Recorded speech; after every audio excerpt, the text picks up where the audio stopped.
Hi friends, I'm Kris. We're still on our series on made to order. And your life was made to order, to rule in life, rule over the enemy, rule over your own self. And you can't talk about that without this statement, law and order. Say it, law and order. Now, Deb told the grandkids you can't run inside the house.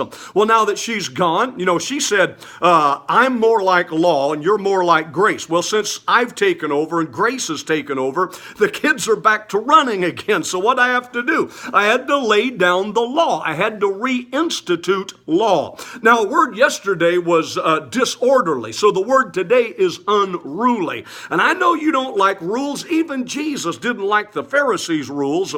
But how can you have a rule if there's not rulership or rule? Listen what 1 Timothy 1:5 says. Knowing this, that the law is not made for a righteous man, but for the lawless and disobedient, for the ungodly and sinner.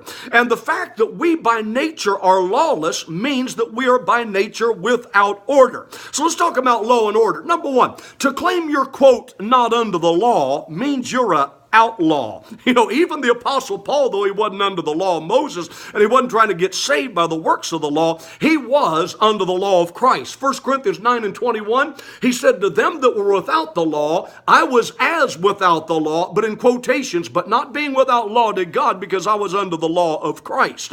So everybody has to obey law. Number two, law and order suggests that law is what creates order. Now, America is a nation of order because it preeminently is a nation of law. And the spirit of Antichrist in the last day is a spirit of lawlessness. Anytime in the New Testament where it speaks of workers of iniquity, the new versions are all saying workers of lawlessness.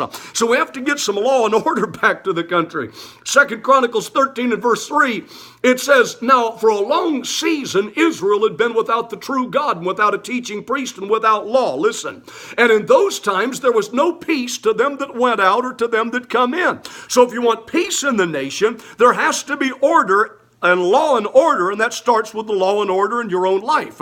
And Habakkuk 1 and verse 4, and this is prophetic of our day, it says the law is slacked and judgment never goes forth. And then number 3, if you walk in the law of love, then you don't have to worry about human laws. In Galatians 5 verse 23, Paul said that the fruit of the Spirit is love, joy, peace, etc.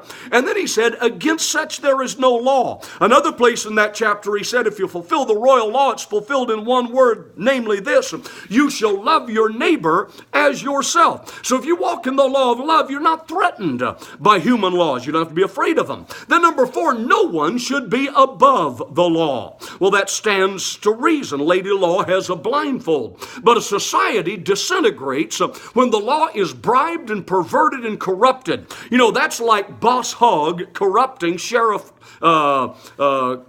Roscoe P. Coltrane, and so the Dukes of Hazzard have to come in on the scene and reestablish law. Law should not be perverted. And in our day, that's like the director of the FBI clearing the first lady without ever deposing her for a first interview or ever being interrogated. So I know why you despise law, because law is supposed to be fair and equal, and yet it's so often perverted. Okay? And then number 5, if you don't like the law, work to change the law, but until then, stop at the stop sign. We've got to obey the law. In Romans chapter 13, it says these ordinances that we're to submit to every ordinance of man as unto the Lord. And maintaining law and order is the highest order. I don't care if it's county law, state law, tax law, federal law, or church law. You have laws in your home, laws in your school, laws in your church, laws governing your ministry and denomination.